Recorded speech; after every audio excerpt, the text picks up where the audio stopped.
บรรยากาศจากฝนตกครับพี่น้องฝนตกลมแห้งแห้งครับตกคักตกแห้งครับแดดขึ้นครับพี่น้องโอ้ยเมื่อบ้านใดบ้านนอกใครก็ได้ป่ามัวดินมากครับพี่น้องฝากมาเป็นกำลังใจให้กันเด้อพี่น้อง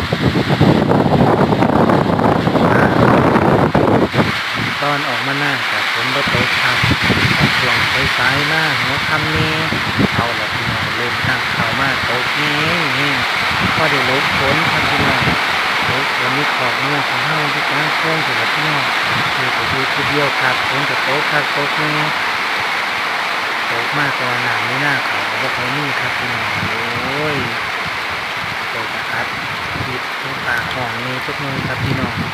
ขอบคุณพี่น้องเด้อที่เขามาเป็นกำลังใจให้รักฝนตกตามห้องนี่ก็อย่างนี้แหละครับพี่น้อง